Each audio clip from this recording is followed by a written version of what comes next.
Hello, friends, and welcome back to Stories About Entitled People. What the hell? Are these people aliens or some crap? What kind of phone call did he have with Entitled Mother? I want this game, Mom. Come steal it. But before we begin, don't forget to subscribe to our channel if you're new here and turn on notifications so you don't miss a new video every single day. Here we go. We live here now. My mom was going on a work trip for 3 days, and my older brother was at a hockey tournament during the day, so it was only my little brother and I at home for the daytime.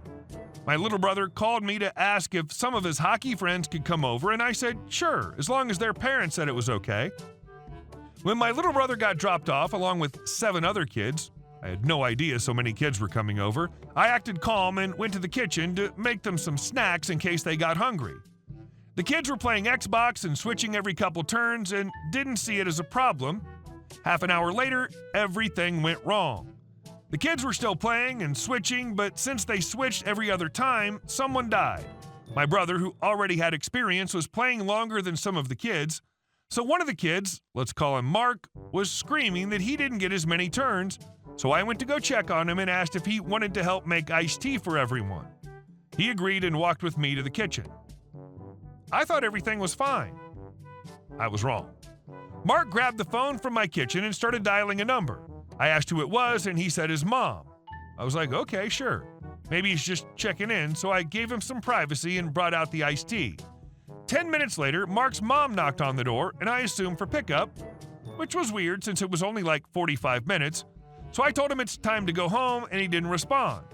I opened the door, and his mom almost pushed me over, barging into my house. I was 15 and my brother and friends were like 9. I asked if everything was okay. Yeah, we're leaving now. Mark said you hit him. I'm calling the police the second we get home. Me. Wait, what? I didn't touch him. At this point, all the kids were looking at us. EM, Mark, get your stuff. We're leaving. Mark, I'm staying. It's my turn. EM, just take the game. We're leaving. She's now screaming at the top of her lungs. Me. You can't just take my brother's game. What the hell? EM, you hit my son. This is insurance. We don't call the cops. Me. I didn't hit your son. At this point, I was so angry, and if it weren't for 8 kids sitting in my living room, I would have been way more verbal. EM, take the game. We're leaving, Mark. Mark. Okay. Me. Seriously, lady, who do you think you are? You can't take anything in this house. Bad choice of words. EM, fine. Mark, you can stay here longer. Me. What? EM, you said I can't take anything. You can watch my son for longer. Me. This isn't a daycare. The mom started to walk upstairs, and I flipped out. Who the F does that? She goes to my mom's room and sits down, taking her shoes off. Me. What are you doing? Get out. EM, we live here now. You said we can't leave. I swear, if I could hit people, best believe I would. Me. Please leave my house. EM, your house? This is my house now, too. Me. This is my mom's room and my house. Get out. EM. I don't see your mom. I was so mad I didn't even care. Me. Okay, go ahead. I give up. Take your jacket off. Get relaxed. EM. I knew you'd stop being a little C. When she took her jacket off, I took her shoes and jacket and ran downstairs. I threw her shoes onto the road and unlocked her car and threw her jacket and keys in. She was so enraged, she took Mark by the wrist and grabbed his shoes and basically dragged him out of my house. He was having a full meltdown, kicking around, screaming and crying. EM, you're a B. You know no manners. We will not be coming back. I expected the kids to be scared, but they didn't even react that much. Now when they come over, they don't even ask to go upstairs. Honestly, after she tried dropping Mark off a couple of times after hockey games with the rest of the kids, but I just locked her out. Edit. I live in Canada. Also about the police, I didn't note this, but Mark was still holding the phone until he threw it while being dragged out. My cell phone was in the kitchen, and I didn't want to leave any of the kids unattended in the EM's presence. And our second story. Angry Karen misses light after screaming at me. I had to get up and drive into town this morning for lab testing. I couldn't remember if it was a fasting test or not, so I hadn't eaten anything in about 12 hours or had any coffee, so I was a little grumpy to start with. I live up in the mountains, and it's a 35-minute drive into town, so I left good and early to get there on time. I won't say I handled this the best, but you have to take life's little joys where you can find them. The road I live on starts out as a dirt road, and there's an intersection where it turns into pavement. The county paved the school bus route, but the paved section of the road turns, actually changing street names in the process. The issue is that I have the right-of-way, and the traffic on the paved road has a stop sign in one direction only, but the people driving on the paved section don't like to stop.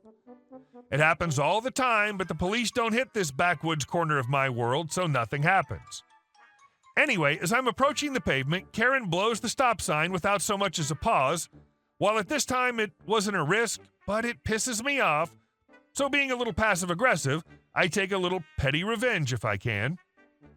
The way the roads are set up, there are a few side roads that go a couple of different ways to get it to a singular two-lane that leads into the small town I live in, and I made it a point to take a different path to get ahead of Karen, to get in front of her, to be a little passive-aggressive and just go 37 and a 35, where people tend to go 45 to 50 just because. But this isn't the revenge. I managed to get the jump on her via the back streets and turn onto the two-lane that lasts about a mile. Honestly, at this point, I forgot about her, but when we crested the hill and started down the other side, I was just coasting along at about 40 and hit the brakes a little too slow, and she freaked. On a double yellow, she flies past me at about 50 miles per hour. I gave her a nice tap of the horn and continued down the hill. At the bottom of the hill at the red light, this is the funny thing, the light's almost never green, so everyone always has to stop. She gets into the turn lane and has her passenger window down. I'm going straight, so I pulled up next to her. So this will continue as her equals K and me equals M. M. Are you stupid or something, passing on a double yellow? K. Why were you driving like that, slamming on your brakes in front of me? I didn't. M. What are you talking about? I'm supposed to speed because you need to go somewhere? I was already doing 40 and a 35. K. You were rude. I wasn't tailgating you. I had to swerve to miss you. M. If you had to swerve, you were too close. And so the way you fix that is by passing on a double yellow and speeding down the hill? And this was after you blew the stop sign back there. Not even realizing that she ran the stop sign or anyone saw her. As I said, it's pretty routine, and I see the same people do it all the time. K. What the F are you talking about? M. Well, maybe pay attention to the traffic laws and signals and you'll be safer. By the way, you just missed your arrow. She looks at the light that had just turned red and looks back at me and started screaming something unintelligible, but I was already rolling my window back up and leaving. And our last story.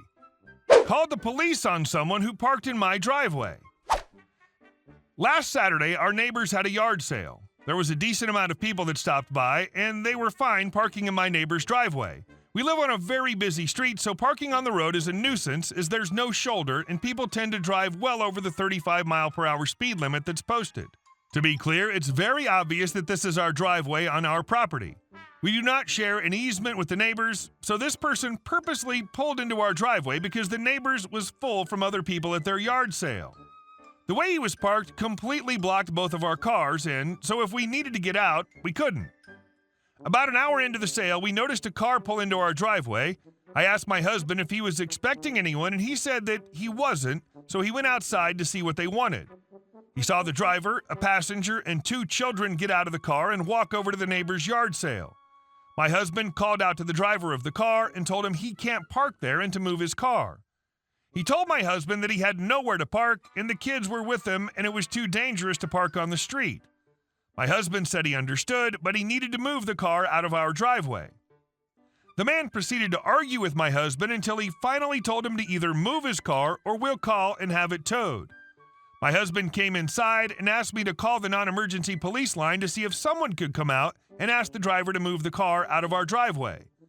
An officer arrived within 10 minutes and my husband explained the situation to him. The other driver began ranting at the officer about not having a safe place to park, and the officer told him that it didn't matter. That was on our property, and he could either move the car or the officer would call to have him towed. The man started screaming curses at my husband and told him that if one of his kids got injured because he had to park in the road, he was going to sue us. My neighbors, the ones having the yard sale, came over and told us that they were a-holes for making such a commotion over them being parked in our driveway. My husband explained that they were the ones having a yard sale, not us, and that he would never have allowed strangers to park in their driveway because it's just rude. Now my neighbors are bad-mouthing us to all of our other neighbors. Some agree that we were in the right, but the ones to the immediate right of us are now being cold to us and telling us that we're insensitive and have no sense of community. ETA. People keep asking why we called the police. We called them because the driver was becoming increasingly hostile and swearing. He threatened to sue us. We would most likely have let him stay if he just asked us first. Second, he started cursing at my husband. He had to leave. We do not know him, did not know what he would do or was capable of, nor did we invite him. He was there for a neighbor's yard sale that had nothing to do with our property. Hey guys, thank you all for watching the video. I'll see you in the next one.